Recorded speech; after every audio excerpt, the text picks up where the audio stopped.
When Abram was 99 years old, the Lord appeared to him and said, I am God Almighty. Walk before me faithfully and be blameless. Then I will make my covenant between me and you, and will greatly increase your number. Abram fell face down, and God said to him, As for me, this is my covenant with you. You will be the father of many nations. No longer will you be called Abram. Your name will be Abraham, for I have made you a father of many nations. I will make you very fruitful. I will make nations of you, and kings will come from you. I will establish my covenant as an everlasting covenant between me and you and your descendants after you for the generations to come, to be your God and the God of your descendants after you. The whole land of Canaan, where you now reside as a foreigner, I will give as an everlasting possession to you and your descendants after you, and I will be their God. Then God said to Abraham, As for you, you must keep my covenant, you and your descendants after you for the generations to come. This is my covenant with you and your descendants after you, the covenant you are to keep. Every male among you shall be circumcised. You are to undergo circumcision, and it will be the sign of the covenant between me and you. For the generations to come, every male among you who is 8 days old must be circumcised, including those born in your household or bought with money from a foreigner. Those who are not your offspring, whether born in your household or bought with your money, they must be circumcised. My covenant in your flesh is to be an everlasting covenant. Any uncircumcised male who has not been circumcised in the flesh will be cut off his people and has broken my covenant. God also said to Abraham, As for Sarah your wife, you are no longer to call her Sarai. Her name will be Sarah. I will bless her and will surely give you a son by her. I will bless her so that she will be the mother of nations. Kings of people will come from her. Abram fell face down. He laughed and said to himself, Will a son be born to a man 100 years old? Will Sarah bear a child at the age of 90? And Abraham said to God, If only Ishmael might live under your blessing. Then God said, Yes, but your wife Sarah will bear you a son, and you will call him Isaac. I will establish my covenant with him as an everlasting covenant for his descendants after him. And as for Ishmael, I have heard you. I will surely bless him. I will make him fruitful and will greatly increase his numbers. He will be the father of 12 rulers, and I will make him into a great nation. But my covenant I will establish with Isaac, whom Sarah will bear to you by this time next year. When he had finished speaking with Abraham, God went up from him. On that very day, Abraham took his son Ishmael and all those born in his household or bought with his money, every male in his household, and circumcised them, as God told him. Abraham was 99 years old when he was circumcised, and his son Ishmael was 13. Abraham and his son Ishmael were both circumcised on that very day, and every male in Abraham's household, including those born in his household or bought from a foreigner, was circumcised with him.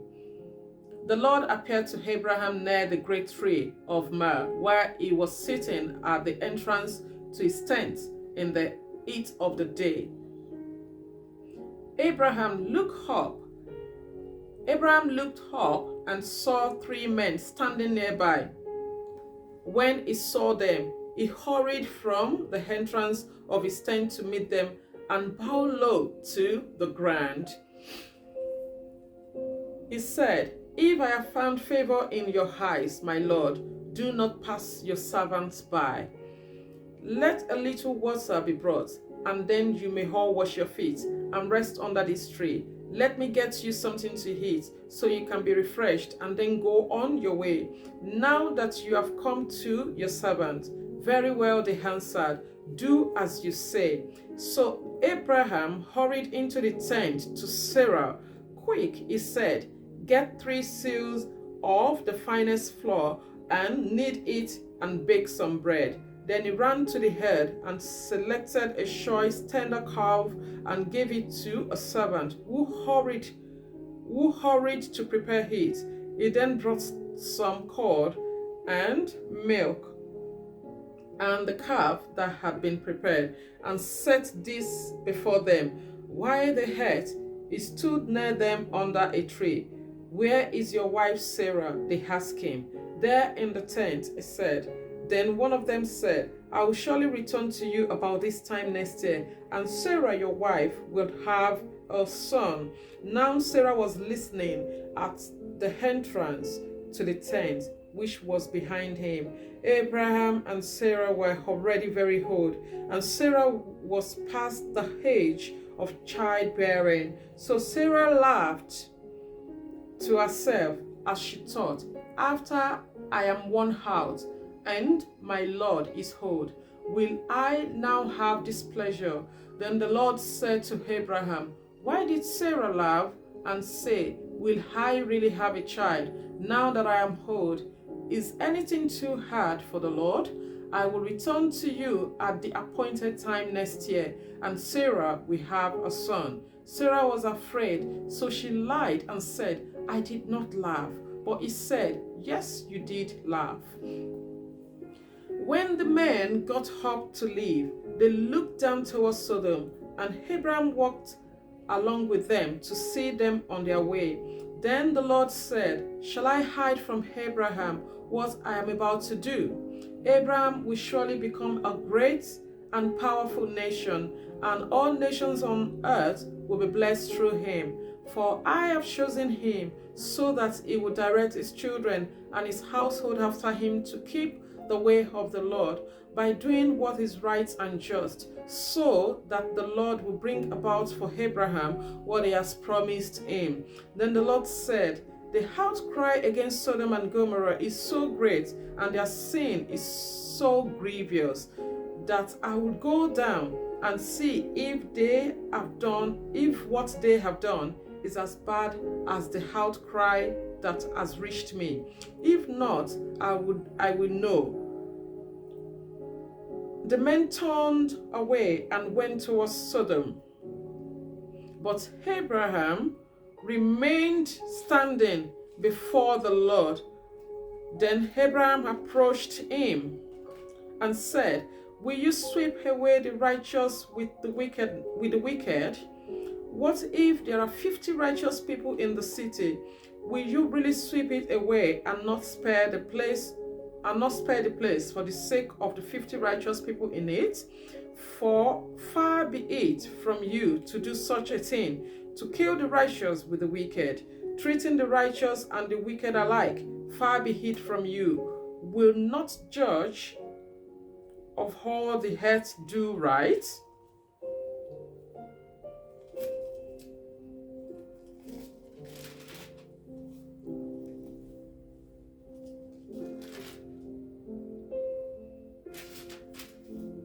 The Lord said, if I find 50 righteous people in the city of Sodom, I will spare the whole place for their sake. Then Abraham spoke up again, now that I have been so bold as to speak to the Lord, though I am nothing but dust and ashes, what if the number of the righteous is 5, less than 50? Will you destroy the whole city for lack of 5 people? If I find 45 there, he said, I would not destroy it. Once again, he spoke to him. What if only 40 are found there? He said, for the sake of 40, I will not do it. Then he said, may the Lord not be angry, but let me speak. What if only 30 can be found there? He answered, I will not do it if I find 30 there. Abraham said, now that I have been so bold as to speak to the Lord, What if only 20 can be found there? He said, for the sake of 20, I will not destroy it. Then he said, may the Lord not be angry. But let me speak just once more. What if only 10 can be found there? He answered, for the sake of 10, I will not destroy it. When the Lord had finished speaking with Abraham, he left, and Abraham returned home.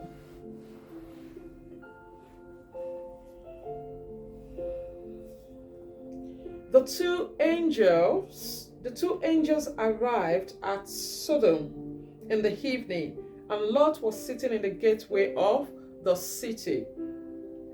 When he saw them, he got up to meet them and bowed down with his face to the ground. My Lord, he said, please turn aside to your servant's house. You can wash your feet and spend the night and then go on your way early in the morning. No, they answered, we will spend the night in the square. But he insisted so strongly that they did go with him and entered his house. He prepared a meal for them, baking bread without yeast, and they ate. Before they had gone to bed, all the men from every part of the city of Sodom, both young and old, surrounded the house. They called to Lot, where are the men who came to you tonight? Bring them out to us so that we can have sex with them. Lot went outside to meet them and shut the door behind him and said, no, my friends, don't do this wicked thing. Look, I have 2 daughters who have never slept with a man. Let me bring them out to you, and you can do what you like with them. But don't do anything to these men, for they have come under the protection of my roof.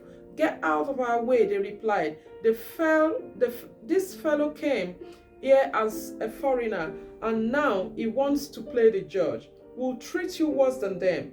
They kept bringing pressure on Lot and moved forward to break down the door. But the men inside reached out and pulled Lot back into the house and shut the door. Then they struck the men who were at the door of the house, young and old with blindness, so that they could not find the door. The 2 men said to Lot, do you have anyone else here, sons-in-law, sons or daughters, or anyone else in the city who belongs to you? Get them out of here, because we are going to destroy this place. The outcry to the Lord against his people is so great that he has sent us to destroy it. So Lot went out and spoke to his sons-in-law, who were pledged to marry his daughters. He said, hurry and get out of this place, because the Lord is about to destroy the city. But his sons-in-law thought he was joking. With the coming of dawn, the angels urged Lot, saying, hurry, take your wife and your 2 daughters who are here, or you will be swept away when the city is punished. When he hesitated,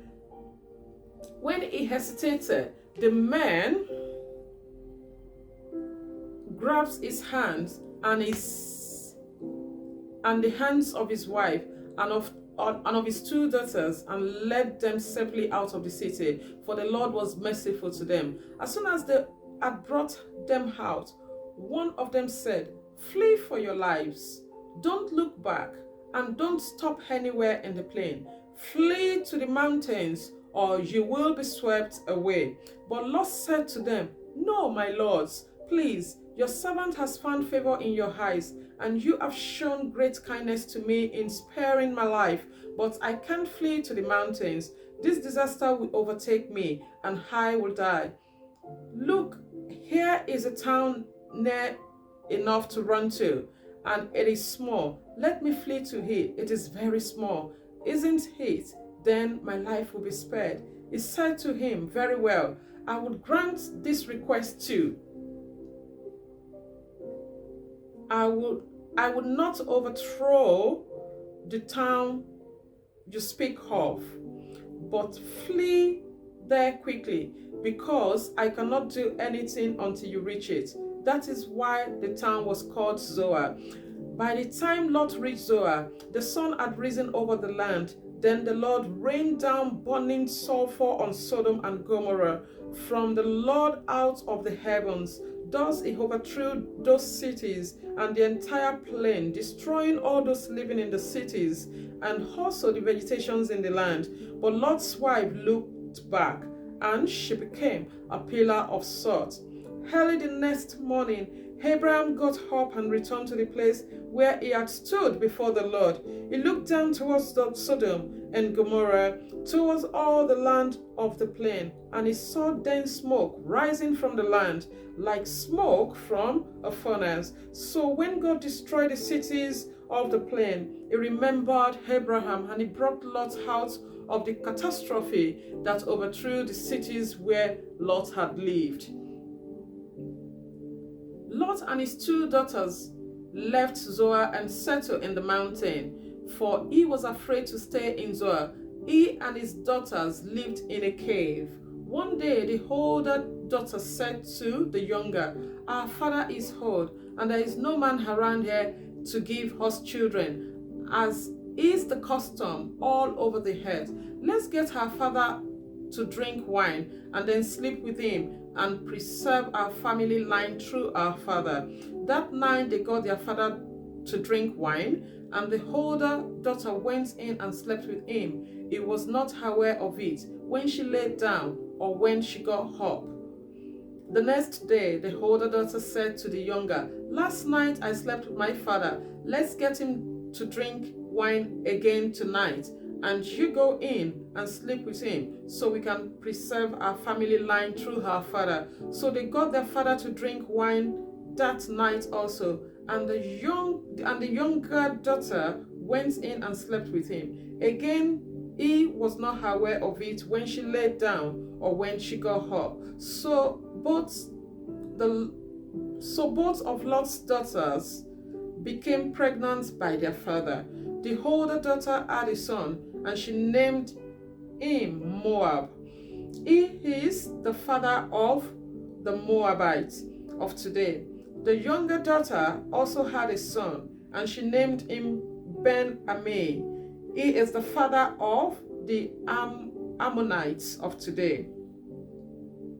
Now Abraham moved on from there into the region of the Negev and lived between Kadesh and Shur. For a while he stayed in Gerar, and there Abraham said of his wife, "Sarah, she is my sister." Then Abimelech, king of Gerar, sent for Sarah and took her. But God came to Abimelech in a dream one night and said to him, "You are as good as dead because of the woman you have taken. She is a married woman." Now Abimelech had not gone near her, so he said, "Lord, will you destroy an innocent nation? Did he not say to me, 'She is my sister,' and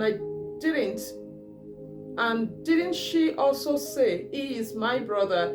I have done this with a clear conscience and clean hands." Then God said to him in the dream, "Yes, I know you did this with a clear conscience, and so I have kept you from sinning against me. That is why I did not let you touch her. Now return the man's wife, for he is a prophet, and he will pray for you, and you will live. But if you do not return her, you may be sure that you and all who belong to you will die." Early the next morning, Abimelech summoned all his officials, and when he told them all that happened, they were very much afraid. Then Abimelech called Abraham in and said, "What have you done to us? How have I wronged you, that you have brought such great guilt upon me and my kingdom? You have done things to me that should never be done." And Abimelech asked Abraham, "What was your reason for doing this?" Abraham replied, "I said to myself, 'There is surely no fear of God in this place, and they will kill me because of my wife. Besides, she really is my sister, the daughter of my father, though not of my mother, and she became my wife. And when God had me wander from my father's household, I said to her, this is how you can show your love to me.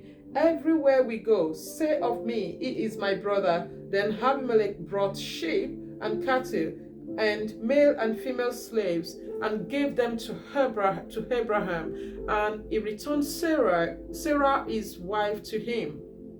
And Abimelech said, my land is before you, live wherever you like. To Sarah he said, I am giving your brother 1,000 shekels of silver. This is to cover the offense against you before all who are with you, and you are completely vindicated. Then Abraham prayed to God, and God healed Abimelech, his wife, and his female slaves, so they could have children again. For the Lord had kept all the women in Abimelech's household from conceiving because of Abraham's wife Sarah. Now the Lord was gracious to Sarah as he had said, and the Lord did for Sarah what he had promised. Sarah became pregnant and bore a child to Abraham in his old age. At the very time God had promised him, Abraham gave the name Isaac to the son Sarah bore him. When his son Isaac was 8 days, Abraham circumcised him as God commanded him. Abraham was 100 years old when his son Isaac was born to him. Sarah said, God has brought me laughter, and everyone who hears about this will laugh with me. And she added, who would have said to Abraham that Sarah would nurse children? Yet I have borne him a son in his old age. The child grew and was weaned, and on the day Isaac was weaned, Abraham had a great feast. But Sarah saw that the son whom Hagar the Egyptian had born to Abraham was mocking, and she said to Abraham, get rid of that slave woman and her son, for that woman's son will never share in the inheritance with my son Isaac. The matter distressed Abraham greatly because it concerned his son. But God said to him, do not be so distressed about the boy and your slave woman. Listen to whatever Sarah tells you, because it is through Isaac that your offspring will be reckoned. I will make the son of the slave into a nation, also because he is your offspring. Early the next morning, Abraham took some food and a skin of water and gave them to Hagar. He set them on her shoulders and then sent her off with the boy. She went on her way and wandered in the desert of Beersheba. When the water in the skin was gone, she put the boy under one of the bushes. Then she went off and sat down about a bow shot away, for she thought, I cannot watch the boy die. And as she sat there, she began to sob. God heard the boy crying, and the angel of God called to Hagar from heaven and said to her, what is the matter, Hagar? Do not be afraid. God has heard the boy crying as he lies there. Lift the boy up and take him by the hand, for I will make him into a great nation. Then God opened her eyes, and she saw a well of water. So she went and filled the skin with water and gave the boy a drink. God was with the boy as he grew up. He lived in the desert and became an usher. While he was living in the desert of Paran, his mother got a wife for him from Egypt. At that time, Abimelech and Phicol, the commander of his forces, said to Abraham, God is with you in everything you do. Now swear to me here before God that you will not deal falsely with me or my children or my descendants. Show to me and the country where you now reside as a foreigner the same kindness I have shown to you. Abraham said, I swear it. Then Abraham complained to Abimelech about a well of water that Abimelech's servants had seized. But Abimelech said, I don't know who has done this. You did not tell me, and I heard about it only today. So Abraham brought sheep and cattle and gave them to Abimelech, and the two men made a treaty. Abraham set apart 7 whole lambs from the flock, and Abimelech asked Abraham, what is the meaning of these 7 whole lambs you have set apart by themselves? He replied, accept these 7 lambs from my hand as a witness. He replied, accept this 7 lambs from my hand as a witness that I dug this well. So that place was called Beersheba, because the 2 men swore an oath there. After the treaty had been made at Beersheba, Abimelech and Phicol, the commander of his forces, returned to the land of the Philistines. Abraham planted a tamarisk tree in Beersheba, and there he called on the name of the Lord, the eternal God. And Abraham stayed in the land of the Philistines for a long time. Sometime later, God tested Abraham. He said to him, Abraham, here I am, he replied. Then God said, take your son, your only son, whom you love, Isaac, and go to the region of Moriah. Sacrifice him there as a burnt offering on a mountain I will show you. Early the next morning, Abraham got up and loaded his donkey. He took with him 2 of his servants and his son Isaac. When he had cut enough wood for the burnt offering, he set out for the place God had told him about. On the 3rd day, Abraham looked up and saw the place in the distance. He said to his servants, stay here with the donkey while I and the boy go over there. We will worship, and then we will come back to you.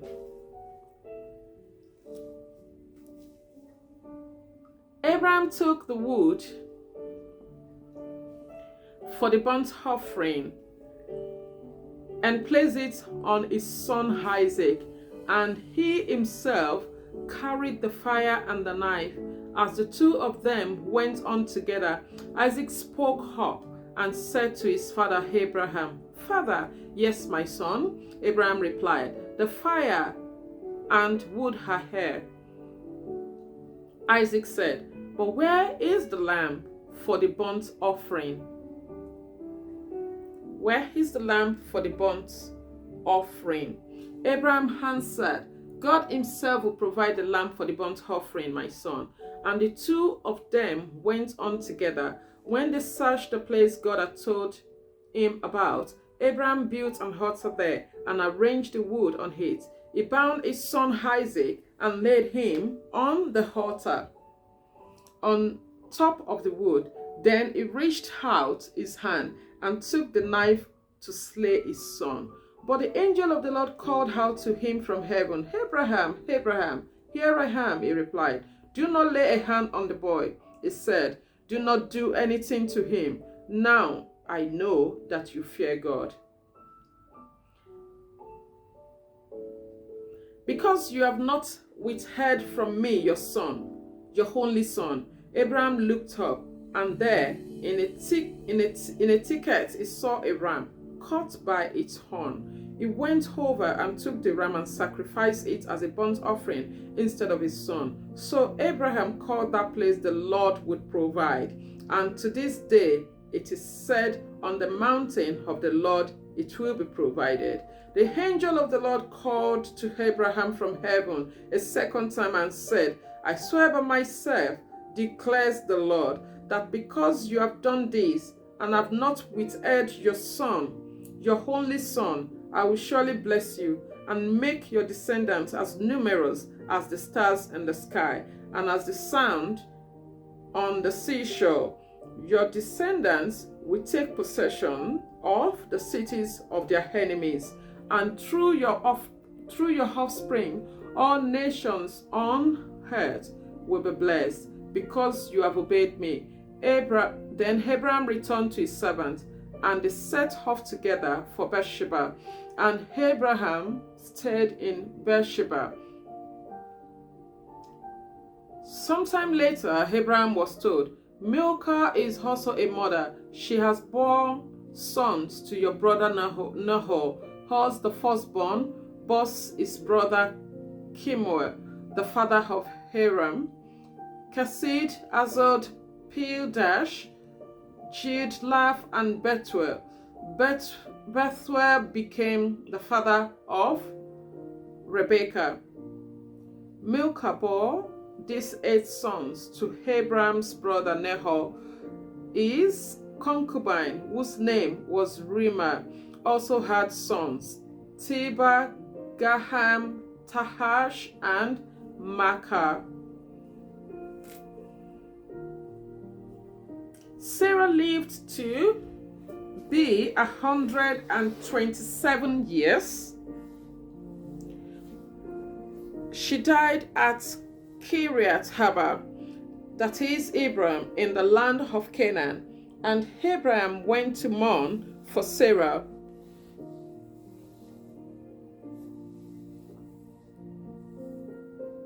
And to weep over her.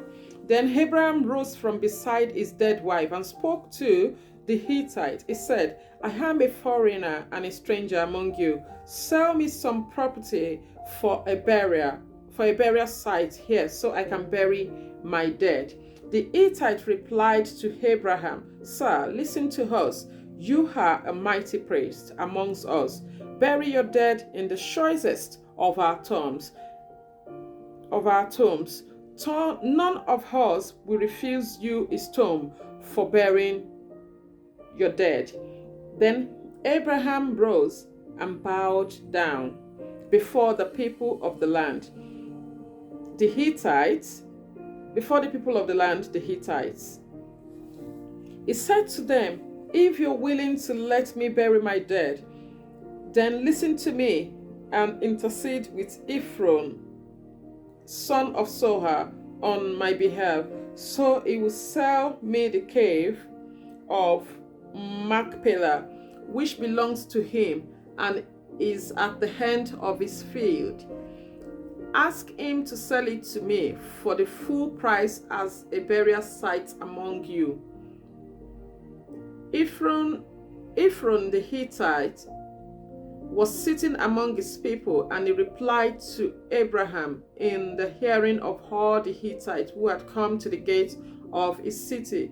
No, my lord, he said, listen to me. I give you the field, and I give you the cave that is in it.